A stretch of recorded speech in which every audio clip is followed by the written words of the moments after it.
Bismillahirrahmanirrahim. Assalamualaikum warahmatullahi wabarakatuh. Salam sejahtera untuk kita semua. Yang kami hormati Ibu Menteri Kehutanan dan Lingkungan Hidup, Ibu Dr. Insinyur Siti Nurbaya Bakar, MSc, beserta jajarannya, Bapak Ibu sekalian yang berbahagia. Pertama, kami mengucapkan puji dan syukur kepada Allah SWT, yang mana untuk yang kesekian kalinya Provinsi Kepulauan Bangka Belitung terpilih menjadi nominasi dalam penilaian Green Leadership Nirwasita Tantra. Dalam penilaian Green Leadership Nirwasita Tantra, kami bersyukur bahwa Bangka Belitung dari hari ke hari, tahun ke tahun semakin berbenah dalam rangka memelihara ataupun meningkatkan mutu daripada kualitas lingkungan hidup di Provinsi Kepulauan Bangka Belitung. Lingkungan hidup yang bersih tentunya merupakan hak asasi manusia dan tanggung jawab kita bersama. Dalam pengelolaan lingkungan hidup di Provinsi Kepulauan Bangka Belitung ini, ada beberapa hal isu lingkungan yang sedang kami hadapi. Yang antara lain adalah, yang pertama, kami belum optimal dalam pengelolaan sampah dan limbah. Yang kedua, alih fungsi lahan. Ini tantangan yang sangat luar biasa bagi kami. Yang ketiga, banjir. Banjir yang terutama diakibatkan oleh semakin luasnya area lahan kami yang dialihfungsikan terutama untuk sektor pertambangan dan perkebunan. Yang keempat adalah degradasi kualitas air. Sampah tentunya menjadi permasalahan yang dihadapi oleh Provinsi Kepulauan Bangka Belitung. Dari studi manajemen persampahan tahun 2018, jumlah timbunan sampah hampir kurang lebih sekitar 654 sampai dengan 1000 ton per hari. Tentunya penanganan sampah ini masih dengan sistem kumpul, angkut, buang. Sedangkan daya tampung daripada tempat pengelolaan sampah kami ini sudah sangat kewalahan dan terbatas, sehingga ini mendorong kami untuk melakukan beberapa strategi untuk mengurangi volume sampah ini. Di samping sedang kami rencanakan untuk membangun TPA regional. Alih fungsi lahan juga menjadi isu prioritas yang membutuhkan penanganan dengan tepat karena turut berkorelasi dengan isu-isu lainnya, seperti tingginya risiko banjir serta degradasi kualitas air. Dua hal ini sangat saling berkolaborasi, di mana ketika tutupan lahan kami berkurang, sedimentasi dengan sendirinya di aliran sungai maupun di danau-danau yang menjadi tempat penampungan air, terjadi sedimentasi yang cukup tinggi.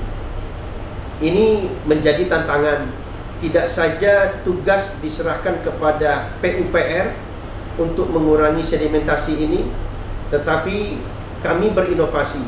Bagaimana kami memperbanyakkan sedekah pohon, dalam istilah kami lakukan bersama dengan masyarakat.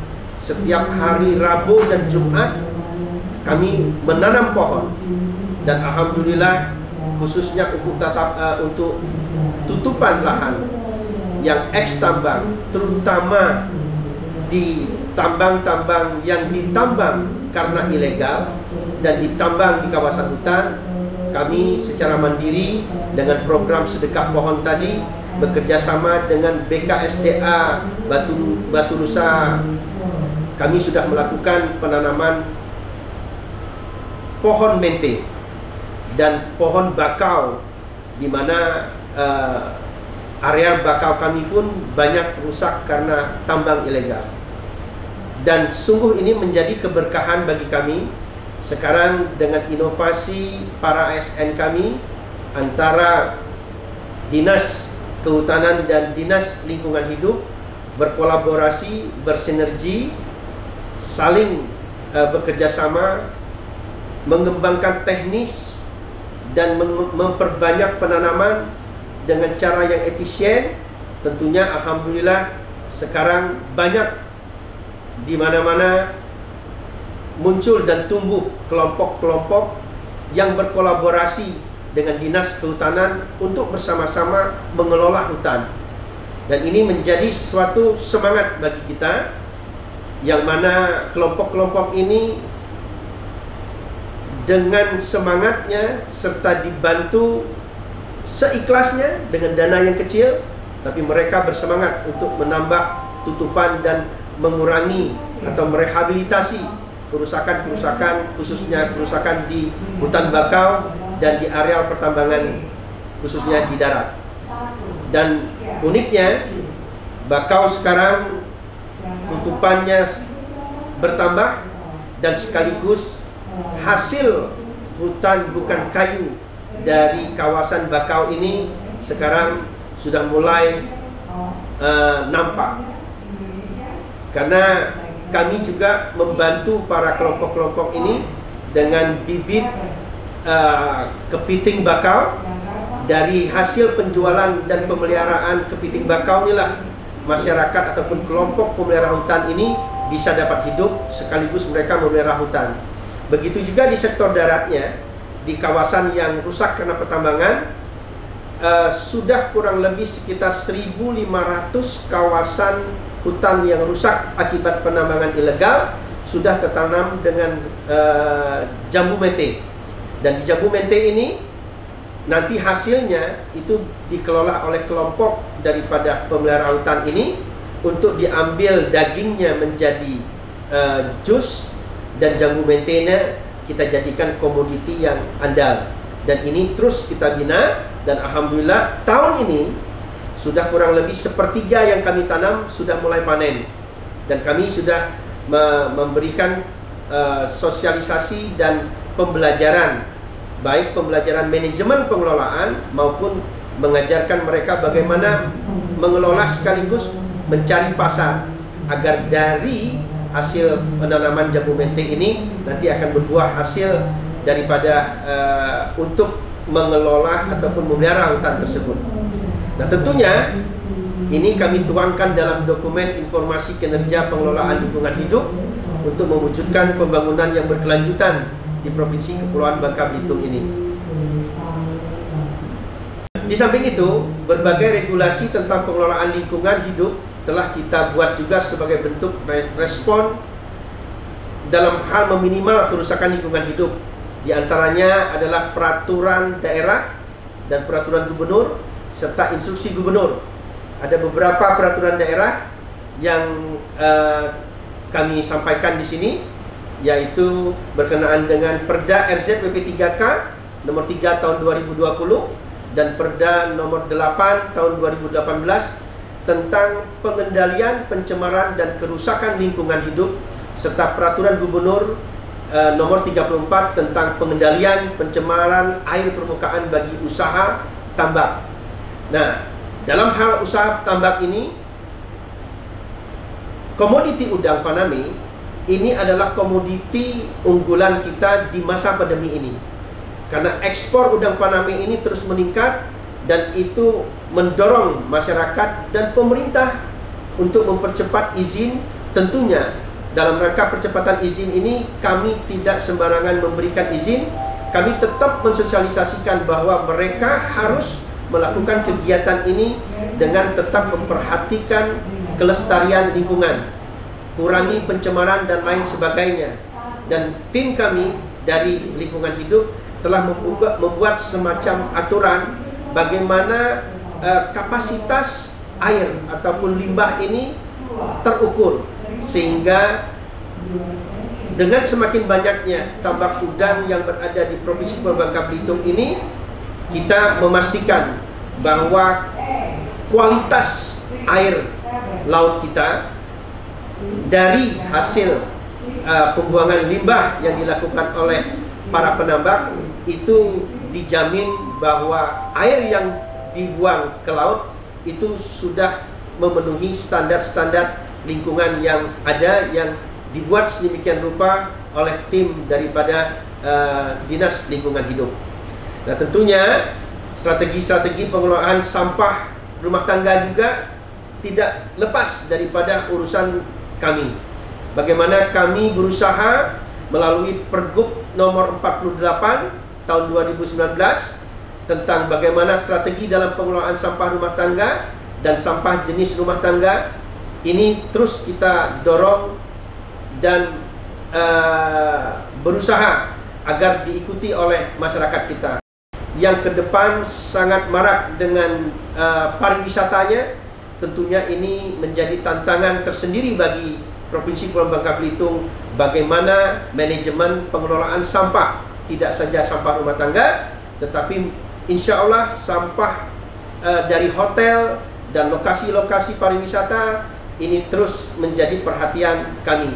Dan kami memperbanyak bagaimana titik-titik pengelolaan sampah TP3R ini terus kami perbanyak, karena dengan maksud kami mengurangi volume sampah yang datang ke TPA. Itu sebelum sampah datang ke TPA regional ataupun ke TPA, itu sudah dikelola dulu oleh unit paling kecil, yaitu TP3R, di mana sampah di sini dipilah, plastik dan lain sebagainya, sehingga sampah yang ke TPA nanti sudah berkurang volumenya. Dan ini menjadi juga suatu inovasi dari tim lingkungan hidup Provinsi Pulau Bangka Belitung.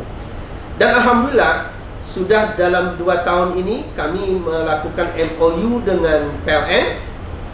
Di sektor persampahan ini kami bekerja sama dengan PLN membuat sampah menjadi pelet, yang insya Allah pelet ini akan dijadikan sebagai bahan bakar untuk membangkitkan energi. Nah, jadi ini suatu inovasi kerjasama kami dengan PLN, bagaimana pelet ini kandungan karbonnya itu lebih besar, lebih tinggi, sehingga pelet ini dijadikan sebagai bahan untuk penggerak turbin. Dan alhamdulillah ini sudah dilaksanakan di suatu pulau, di mana pulau ini menjadi semacam proyek percontohan dengan kapasitas penduduk kurang lebih sekitar 200 kakak. Ketika ini berjalan dengan baik, ini menjadi salah satu mimpi kami bahwa Bangka Belitung insya Allah dapat mengurangi sampah dengan memproses sampah menjadi pelet yang memiliki energi yang sangat tinggi, sehingga sampah ini bisa dijadikan sebagai salah satu pengganti energi bagi masyarakat, dan tentunya ini dapat mengurangi volume sampah kita ke depan. Nah, program lainnya seperti program pembersihan sampah di pantai serta adiwiyata tingkat provinsi terus kita laksanakan, karena bagaimanapun juga kedua program ini dalam rangka kita menggugah masyarakat kita untuk terus menjaga lingkungan.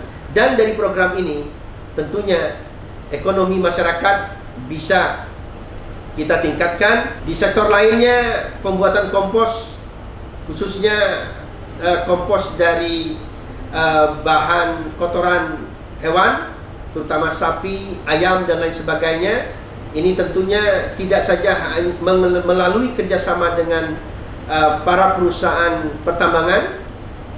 Pembuatan kompos ini kita jadikan juga sebagai mitra dalam rangka memperbanyak tutupan lahan kita, karena kompos ini adalah salah satu material yang sangat penting bagi pemulihan lingkungan kita, khususnya di lahan-lahan kritis. Kita bekerja sama dengan BKSDA Batu Rusak Kerucut, itu juga sekarang sedang mengembangkan kompos blok, yang mana kompos blok ini adalah suatu kompos yang dengan teknis pembuatan khusus ini bisa lebih lama menyerap air dan serapan kompos ini pun lebih lama secara bertahap dimanfaatkan oleh tanaman yang ditanam.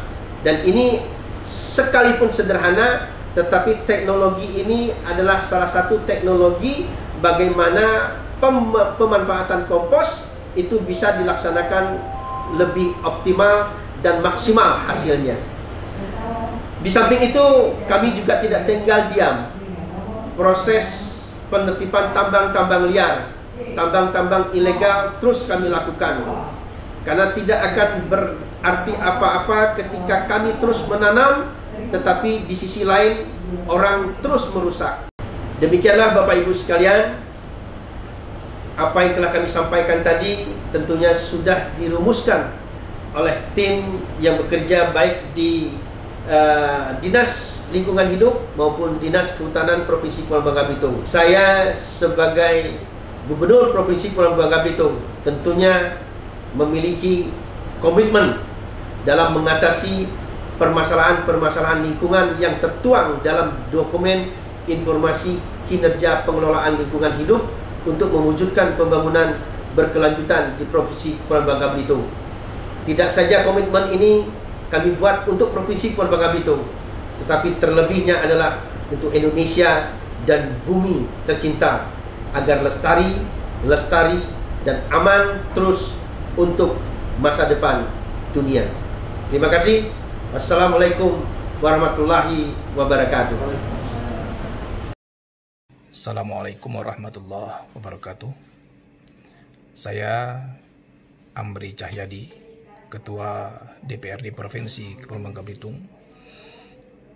Dengan ini berkomitmen sangat mendukung pengelolaan lingkungan hidup di Provinsi Kepulauan Bangka Belitung melalui fungsi legislasi dalam membahas dan menetapkan peraturan daerah terkait dengan pengelolaan lingkungan hidup serta fungsi anggaran di mana mesti harus dipastikan agar anggaran pengelolaan lingkungan hidup kita mendukung proses pembangunan yang berkelanjutan di Provinsi Kepulauan Bangka Belitung. Demikian, terima kasih. Assalamualaikum warahmatullahi wabarakatuh.